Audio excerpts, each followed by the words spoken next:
yéen a ngi scotché filé ci Walfnet alors Ahmed Yama Ba ñu ngi lay ziar bu baax a baax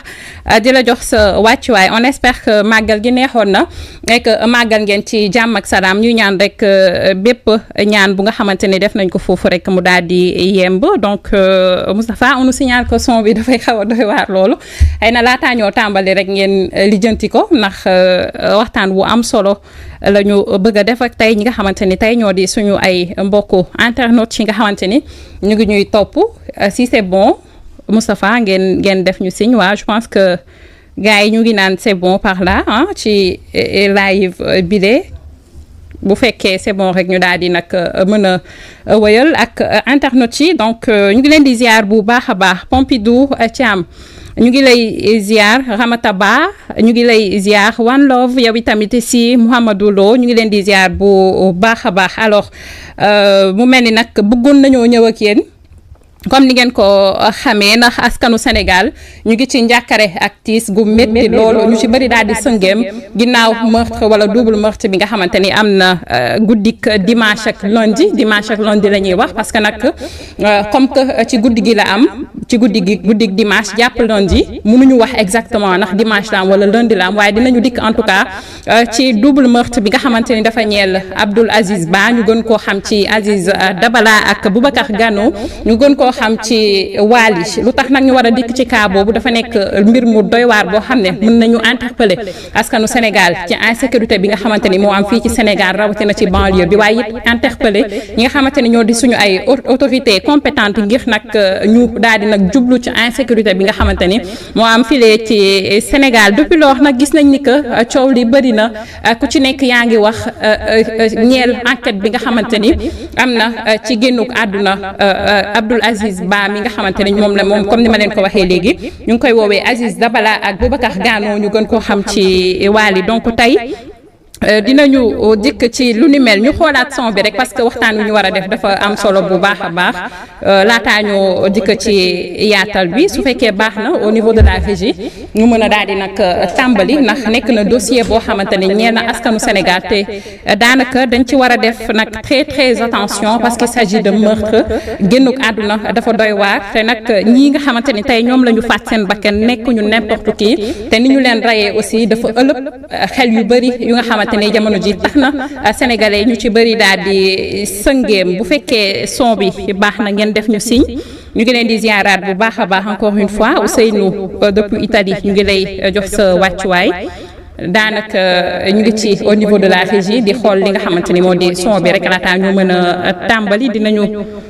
waaw son bi dafa am écho loolu la sama gars yi ci internet bi di signaler donc Moustapha bu ngeen ko mënee di jënte rek laataa ñoo mën a tàmbali dina baax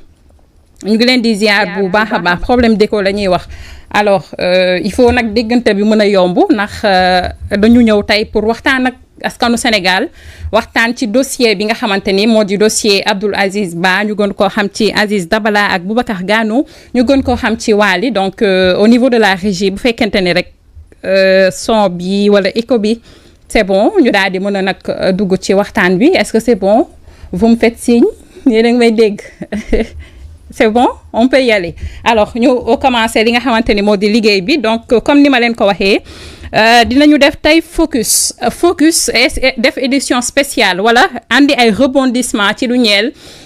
dossier Abdoul Aziz Ba ñu gën koo xam ci Aziz Dabala ak Boubacar Gano ñu gën koo xam ci Wally mi nga xamante ni dimanche ci guddi jàpp lundi matin daal dinañuy découvrir que dañu génn àdduna anam bi ñu génnee àdduna nag métti loolu ba tax na nag askanu Sénégal ñu ci bëri daal di sëngeem jaaxle ànd ak njàkk rek tiis na xamuñu ana ku def jëf ñu ñaaw juni mel lan moo nekk ci ginnaaw règlement de compte la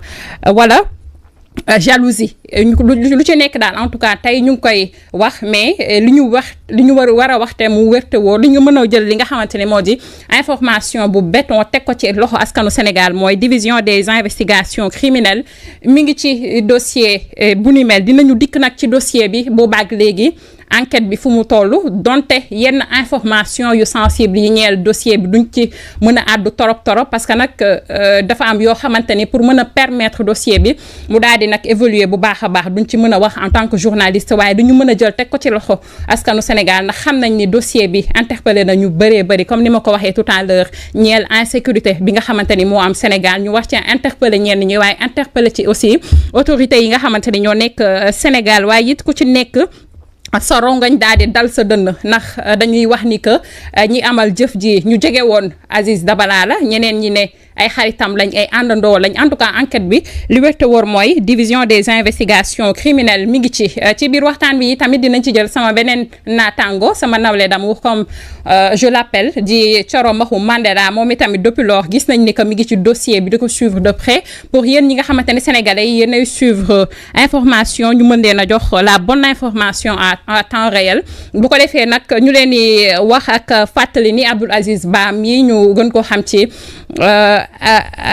Aziz Dabala moom ab fecckat la woon bu faree foofee ca Pikine dëkkee ci wetu Technopole nekk ku nga xamante ni ab fecckat la doon yëngu ci wàllum showbiz bi nekk koo xamante ni nekkatul ku ñuy présenté file au Sénégal parce que nag am na fecckat yu bëri yoo xamante ni moom moo leen formé moom mi lee di Aziz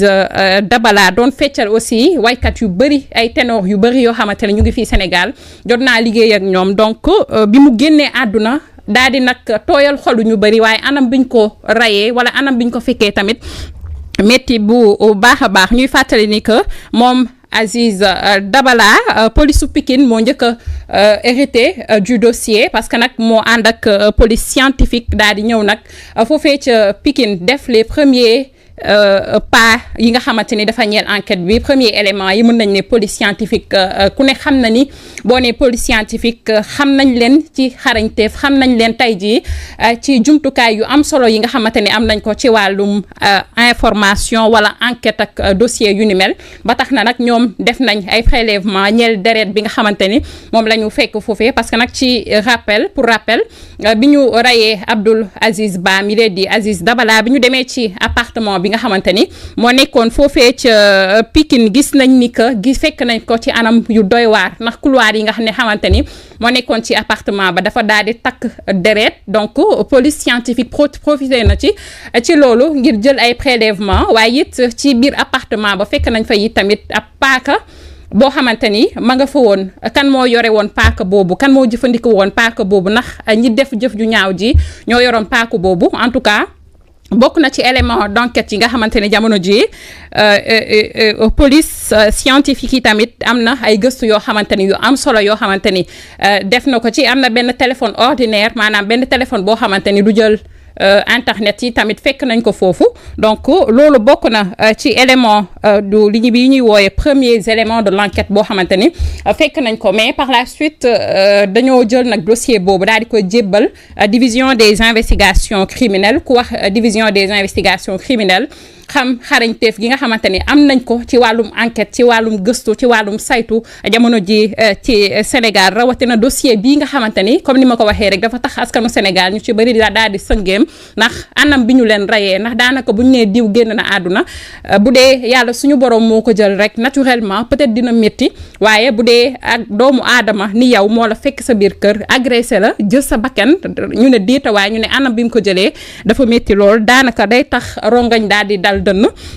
ba tax na jamono ji mun nañ ne division des investigations criminelles mi ngi ci amal ay saytu ak enquête yu am solo ñuy fàttaliku nag depuis lors am na lu bëri loo xamante ni dégg nañ ko nag ci dossier bu ni mel ndaxte am na ay tur yoo xamante ni ñu ngi leen ciy tudd waaye nag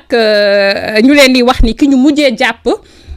du moom la ñu mujjee jàpp sax mais ki ñu jàpp ni ki démb si guddi di Lamine Diawo ñu gën koo xam ci Modou Lo moom ni ki démb si guddi la ñu ko jàpp waaye nag laataa ñu koo jàpp ñu leen di wax ak leeral ni que ñun en tant que taskatu xabaar nekkoon ci dossier bi amoon nañ l'information selon laquelle la division des investigations criminelles am na ñeneen ñu mu jotoon na teg loxo laataa ñoo dem sax ci màggalu Touba gi laataa màggalu Touba bi am na benn groupe de malfaiteurs noonu lañ leen mën a tuddee ay defkatu ñaawteef yoo xamante ni en tout cas division des investigations criminelles tegoon na leen loxo jotoon nañu information information boobu noonu en tant que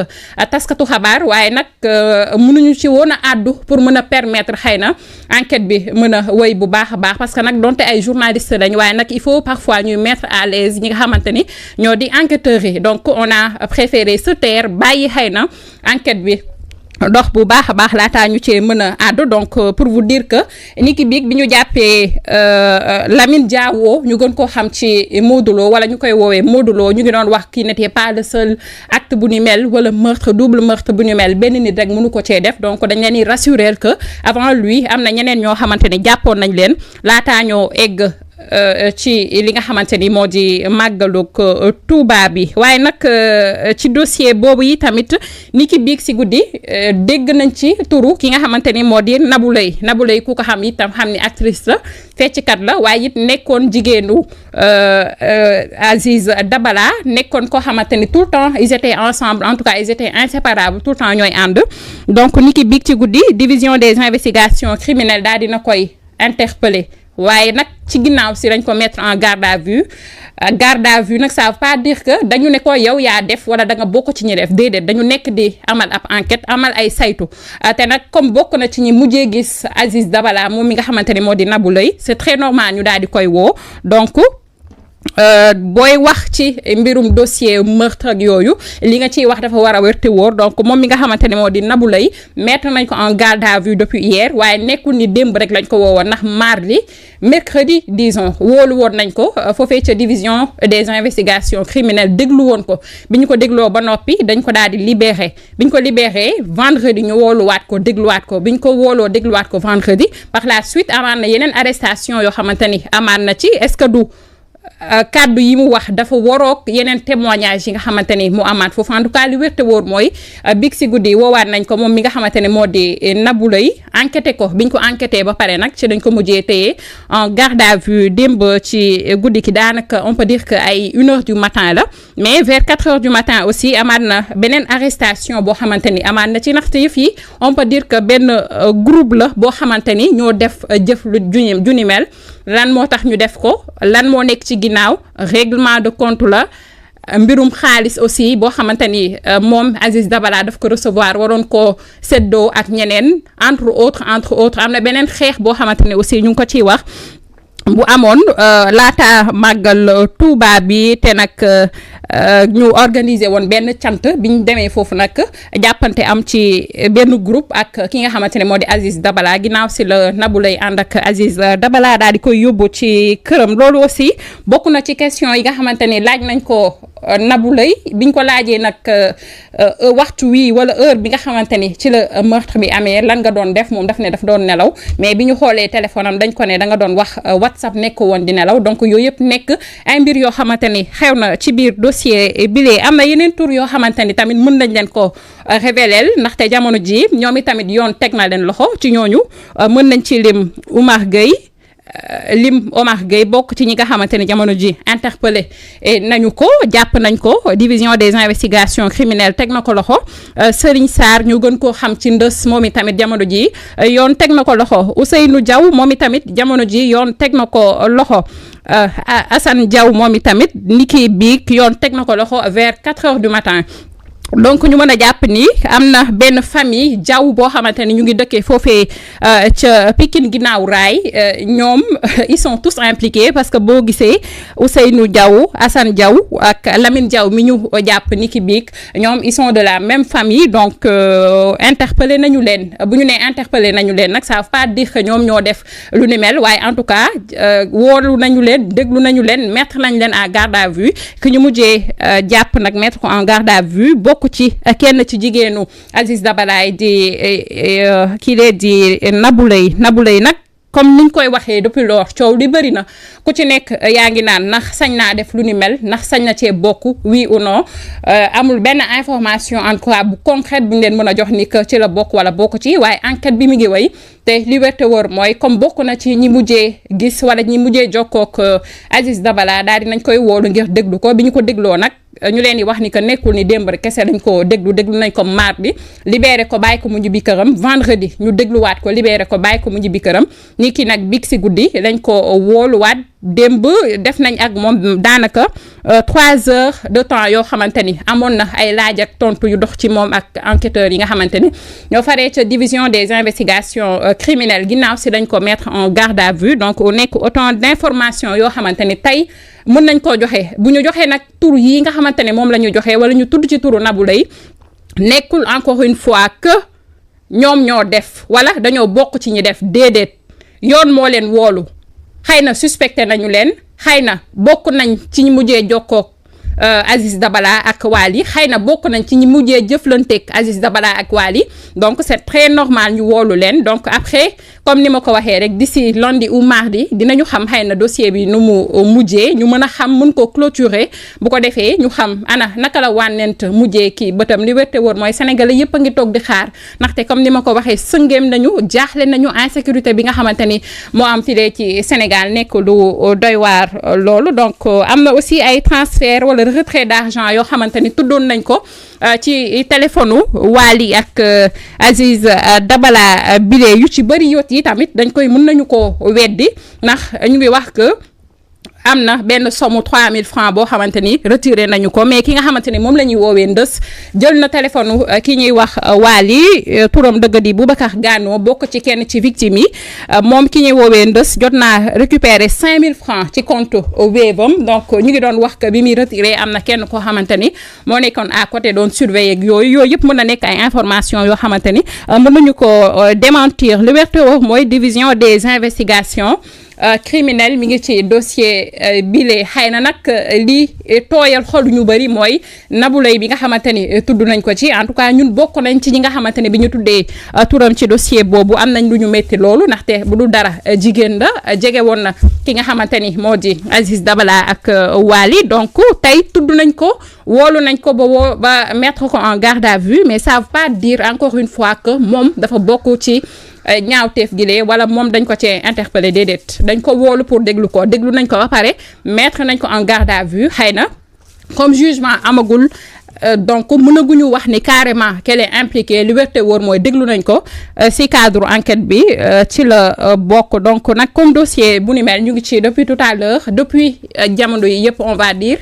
laataa màggal géeg léegi donc man ak sama beneen naataango di Coro Maxu Mandela sama nawle d'amour comme je l'appelle nekk nag nit koo xam ne moom itam mi ngi ciy def liggéey bu mucc ayib parce que nag journaliste buñ koy wax da ngay dem ca ñombaxtal ba fa ñuy wutee information nga am ci ay sources yu wérte wóor laataa ngaa wax ndax tey jii spéculation yu bëri na Sénégalais yi bëgg nañoo xam ndaxte ñu ci bëri xamuñu woon Abdoul Aziz Dabala mi personnellement waaye daan nañ ko seen ci télévision yi daan nañ ko seen ci réseaux sociaux yi nekkoon koo xamante ni boo ko gisee ambiance lay def reetaan lay def gis nañ aussi témoignage yi nga xamante ni famille wam def nañ ko donc ba tax na nag dossier bi ñeel wala soxal ñu ci bëri ci askanu Sénégal donc bu yembee rek au niveau de la régie ñu daal di jël Coro Maxu Mandela moom itamit mu daal di dikk ak ñun ci dossier bi nga xamante ni depuis lors mi ngi koy suivre de loin am ci nag ay information moom itamit comme ni ma ko waxee parce que nag il faut pas se fier seulement aux réseaux sociaux wala ngay toog di dégg naa wala parce que loolu yow taskatu xabaar bi yaa war a joxe tey information bi nga xamante ni moom la Sénégalais di xaar donc comme ni ma leen ko waxee rek au niveau de la régie si c'est ok rek ñu daal di mën a jokkoo ak Coro Maxu Mandela sama nawle bi ñu daal di dikk nag ci dossier bu ni mel ndax moom itamit am na ay gëstu wala saytu yu am solo yoo xamante ni def na ko ci.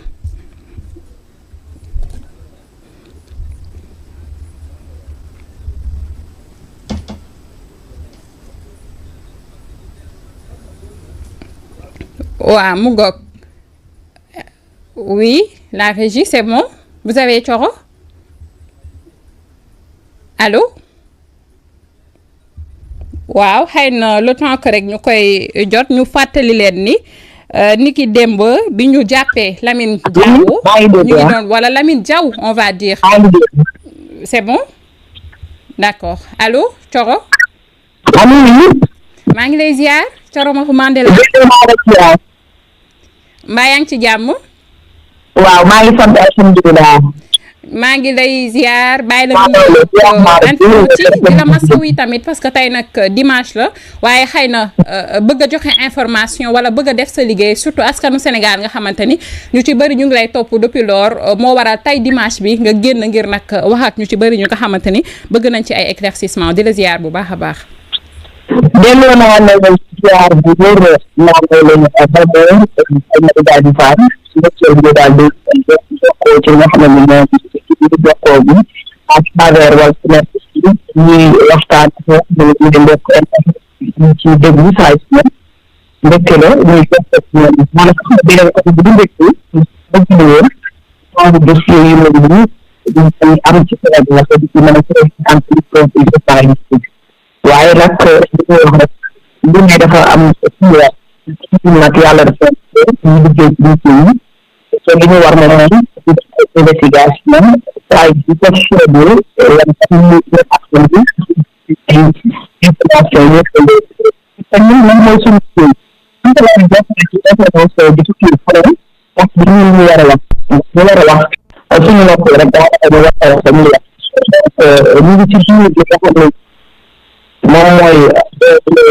dossier donc di ko percevoir ba tey kon c'est normal ñu xaar ci ñoom ñooy bokk ci mais il faut defee récit ci commencement bi Salma Ibrahima Fall noonu rek la demee parce que nag boo dee xool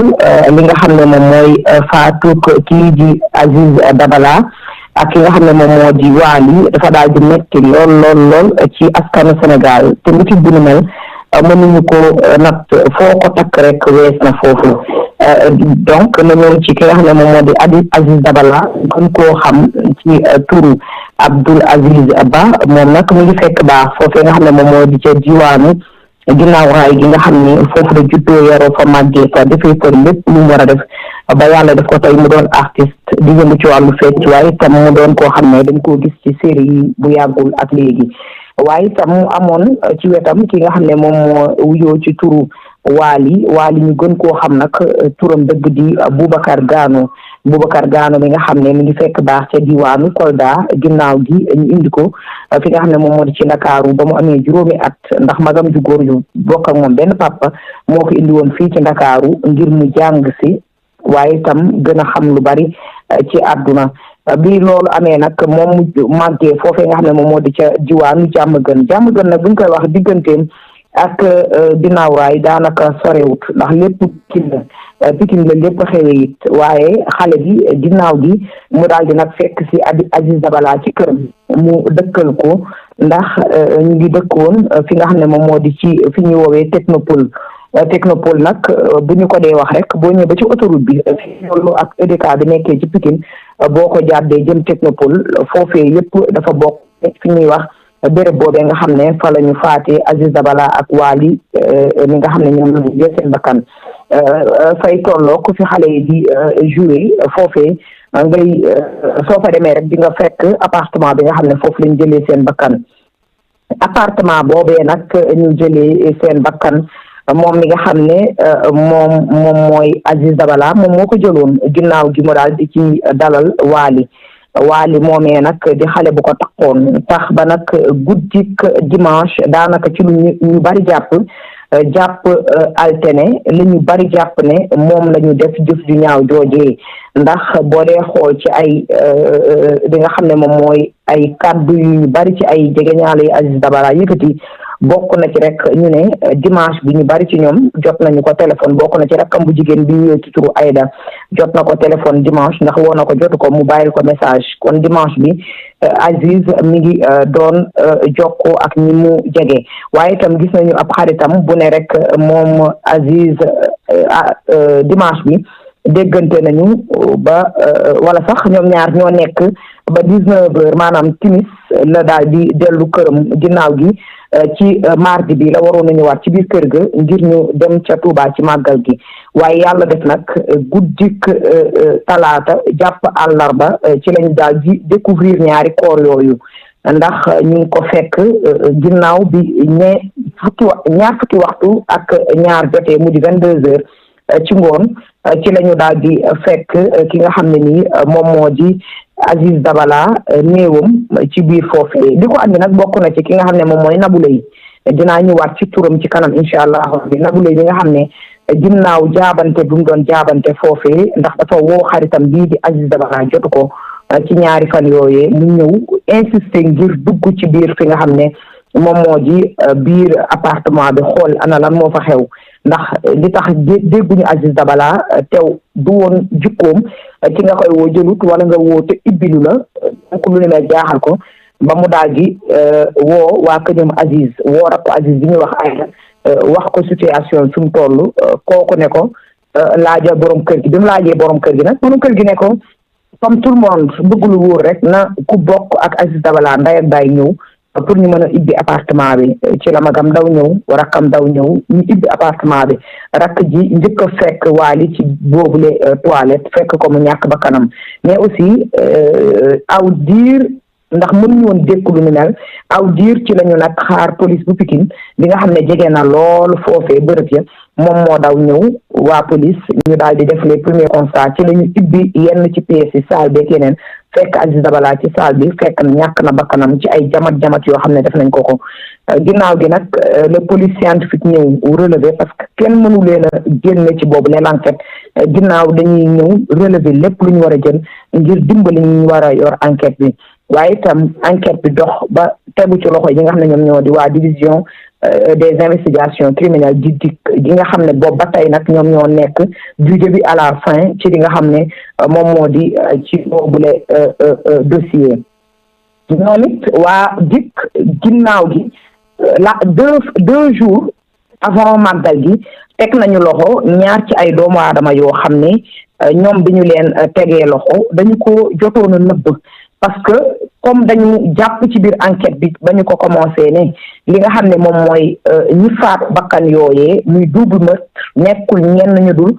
benn groupe de personnes bu doon def seen ñaawteef moo taxoon bi ñu téewee ñaar ñooñu ñu nëbbagum loolu en attendant daal di dem gën a gas information bi mais laataa ñuy téye ñaar ñooñu fekk na Nabou Leye ñi nga xam ne tey jii ñu ngi ko ci tudd déglu woon nañ ko ci bëccëgu àllarba gi ginnaaw bi ñu découvrir ci guddik talaata ñi nga xam ne mooy koor yi moom déglu nañ ko déglu bu njëkk ca dikk bàyyi ko mu ñibbi këram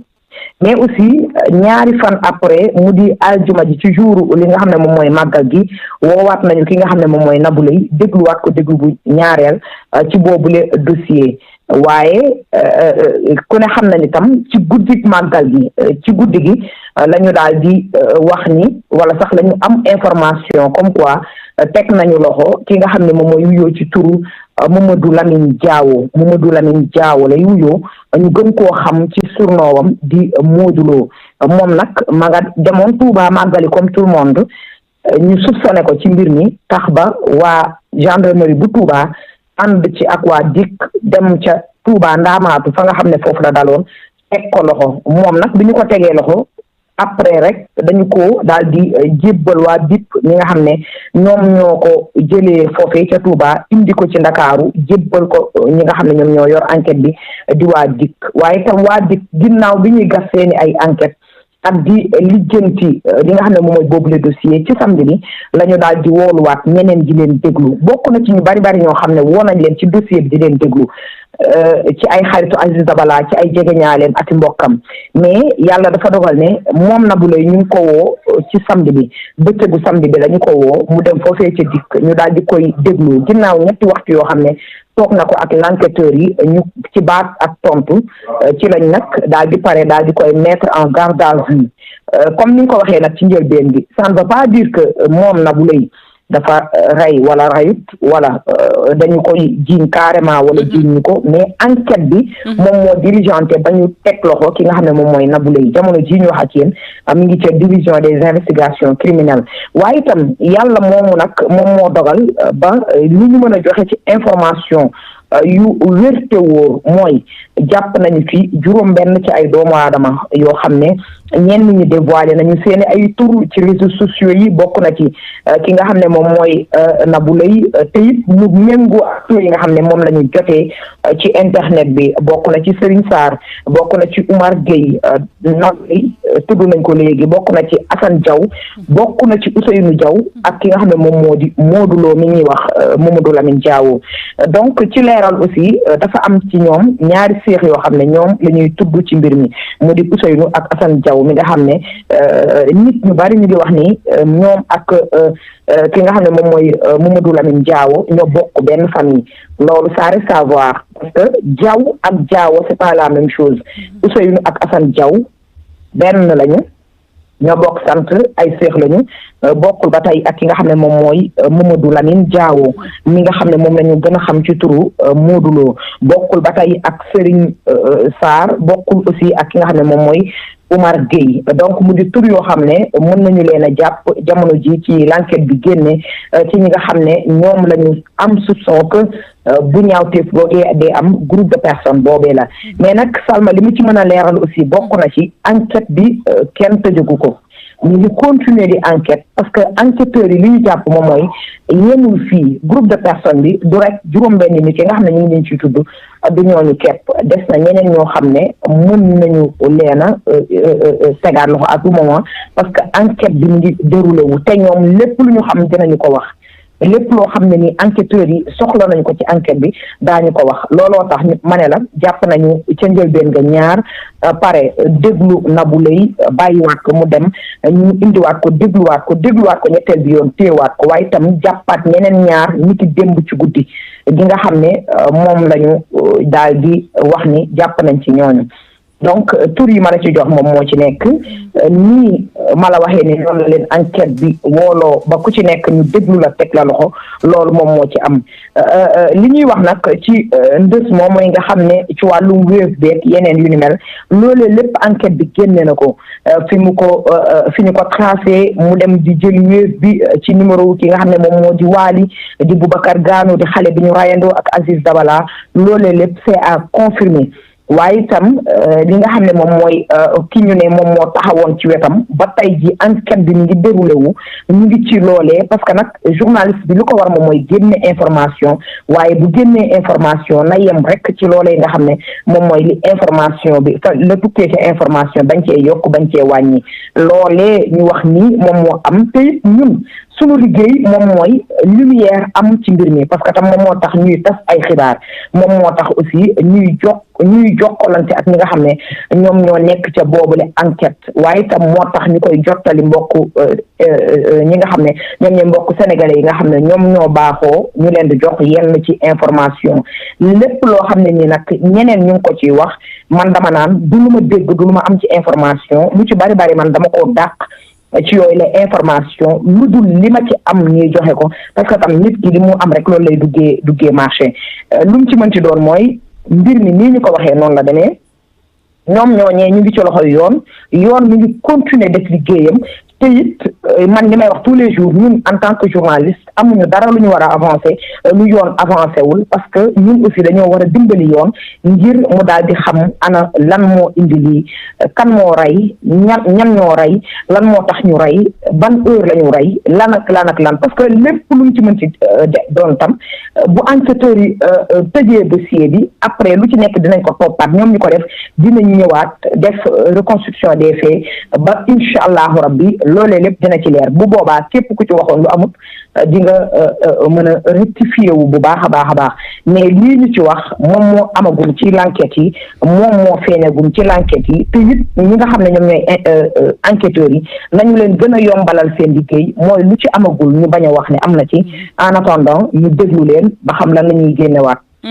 li nga wax dafa am solo Thioro parce que nag comme li ñuy wax on fait du journalisme waaye nag jotoon nañu information selon laquelle am nañu ñu jàpp bien avant le Magal de Touba bu ñu toog divulguer information boobu parce que nag division des investigations criminelles dafa nekkoon ci enquête te fallait que nag ay journalistes lañ dëgg la dañu war a joxe information dëgg la waaye dañ ciy dem ak responsabilité du ñu toog wax loolu jiitu leen ci loolu bu ko defee ñi nga xamante ne ñoom la ñu war a jàpp mën nañu daw wala ñu dem làkkatu pourquoi faire ça chercher du buzz wala man maa njëkk am information bi doxee wuñu noonu looloo tax tey bi ñu recouper toutes ces informations ñu ne nañu toog nag comme am nañu ñu jot a interpeller sénégalais yi jot nañ yenn info yi ci réseaux sociaux yi waaye nag ay journalistes lañu war nañu mën a am la voix bi war a mën a tax ñu toog wax concrètement ak sénégalais yi nga xamante ne dossier bi ñeel na leen. Coro wala dafa dem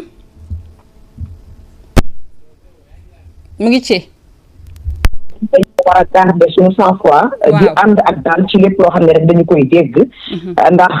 ñun juste donc bu ñu toogee dañu déglu nañu wax loo xam ne lu mën a ànd ak li nga xam ne moom mooy fi enquête bi yem ak fa mu toll donc comme ni nga ko waxee rek tey ñun aussi waruñu dégg rek tëll ne da mën a jiitu l'enquête kat yi ci seen i wax wala ñoom ñu ubbil boo xam ne ñun ñoo war a informer juste et vrai ba tax na ñun aussi ñu leen di jéggi di wax loo xam ne nii xëy na am na sax ci l'enquête bi mais warut a génn parce que nag booy déggante ak ñoom da ngay xam ne bari na ci loo xam ne boo ko yëgee it da ngaa war a noppee parce que bu fekkee dafa am ñoo xam ne dañu nekk en cavale maanaam dañu daw ñu bokk ci yooyu ñaawteef ñu war leen a teg loxo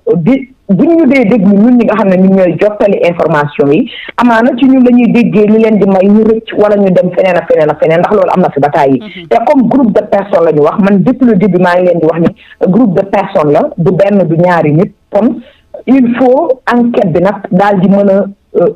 doxal bu baax a baax ngir képp ku ci taqee wala ku ci laale ñu daal lay teg loxo te lu ñu mel moom mooy dimbali askanu Sénégal bi nga xam ne ñoom ñooy dund insécurité te bëgg lu ñu mel aussi mu daal di dakk ba faaw ñoom ñooñu di dund insécurité nag tey jii ñoom la ñuy dimbali ba ñi nga xam ne ñoom ñooy enquêteurs yi jàpp ñi def lu ñu mel ba ñu xam ne képp ku defati lu ñu mel mën nañu laa jàpp ci enquête kat yi seen xaalis bokk na ci brigade bu Touba bokk na ci police bu ginnaaw raay bi nga xam ne ni ki démb dañoo boole seen doole ak waa DIC dem jàpp ñaar ci ñi nga xam ne dañu leen a tudd ci mbir mi ñooñu ñëpp am nga ñu ngi boole seen doole di indi li nga xam ne moom moo yees ci enquête bi donc si nañu booleet ñoom seen doole ba li nga xam ne moom mooy information yi mu nekk juste et vrai waaye tam ñu am loo xam ne dañu koy pour l'instant ba mu avancé parce que day yàq bu baax a baax liggéey yi nga xam ne ñoom moom la ñuy wax responsabilité responsabilité genre dossier yi da ciy baax bu baax a baax parce que nag bu ñu jàppee ci mbir mi waaw donc liggéey bi nga xam ne moom la ñu war a liggéey rek dinañu gën a mën a am leer ko ci enquête bi surtout jàppale ñi nga xam ne ñoom ñooy doomu aadama pour ñu mën a gën a ci wàllu insécurité Salma. mi ngi noonu mu di kàddu yu am solo Thioro comme niñ koy waxee on n'est pas à la recherche du buzz wala quoi que ce soit parce que bu fekkee c'était le cas daanaka comme ni ma ko waxee léegi jotoon nañ maak Thioro mi information bu yàgg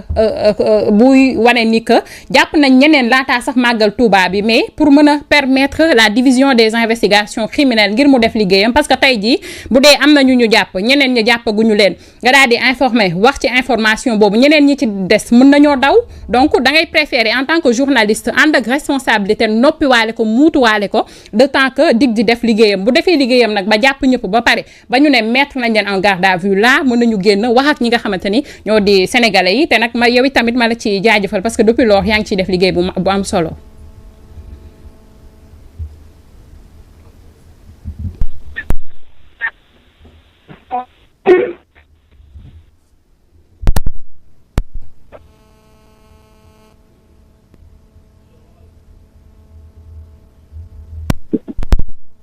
D'accord c'est bon dafa coupé wala. ci li nga xam ne moom moo. oui. di leen wax ni lu juba jeexal jugu fa dañuy fas yéene incha allah rabbi di topp dossier bi lépp lu ci yees ñu daal di koy indi ci ni mu waree incha allah rabbi. di la jaajëfal Thioro mooy Salma Salma mooy Thioro n'est-ce pas.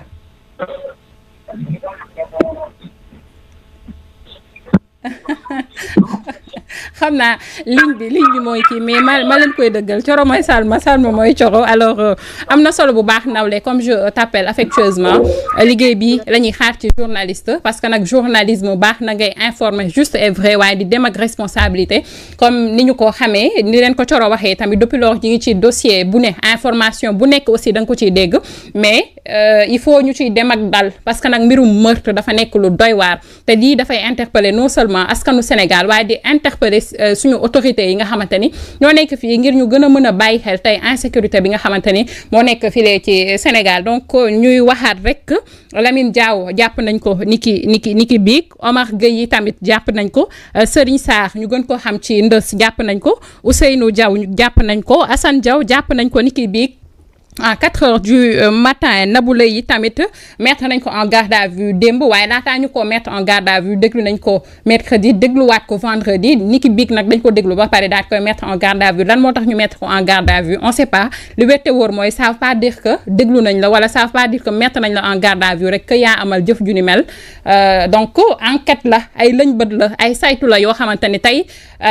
division des investigations criminelles mi ngi ci ñu ngi topp dossier bi nag te bépp information boo xamante ni tey ñeel na askanu Sénégal rek dinañ leen ko jox parce que nag tey voix officielle dafa war a am pour mën a toog wax ak sénégalais yi ñu dégg parce que lu ni mel bu jibee réseaux sociaux yi lu ci nekk da nga ko ciy dégg il faut nag am ñoo xamante ni dañuy wax mu nekk ay kàddu yoo xamante ni buñ ko waxee mën nañu koo jël fas suñu lafu sër nekk ay kàddu yu wette woon yoo xamante ne kenn du koo laam-laamee ñu lay jaajëfal bu baax a baax Thioro Mahou Mandela man ak yow yëpp ñu ngi ci dossier bi incha allah dinañ koo toppal sénégalais yi wala ñi nga xamante ne jamono ji ñooy safoo ak topp programme yi nga xamante ni mooy am file ci Walfnet donc noonu la demee di jaale encore une fois askanu Sénégal parce que nag nekk na dossier boo xamante ni métti na xol jeexal na xol ku ko dégg sa xol jeex na donte xamoo personnellement Aziz Dabala donte xamoo personnellement Wally waaye da nga ko doon suivre rek de loin ci réseaux sociaux yi métti na parce que nag bu doon yàlla suñu borom moo jël bakkanam nii rek naturellement xëy na du demee noonu waaye nag gis doomu aadama ni yow rey ko ci anam bu ni mel daanaka xol dafay daal di jeex rongañ dal dënn donc loolu moo waral du ni mel comme niñ leen ko waxee rek division des investigations criminelles ñu ngi ci dossier boobu te lépp lu ci rotee ci information rek dinañ ko dikkalaat fii ci Walfnet tegtal leen ko yéen ñi nga xamante ni yéenay safoo di topp programme yi nga xamante ni mooy am file donc dañuy rek daal di ñaanalante fas yéene yëkkati jotaay bi di leen wax rendez-vous beneen yoon mais beneen équipe sax ñu ngi ñëw ngir amal waxtaan wu am solo quittez surtout pas donc mën ngeen rester connecté jàngeen jëf et très très très bonne wala fin de soirée waaw disons. Ayca jàngeen jëf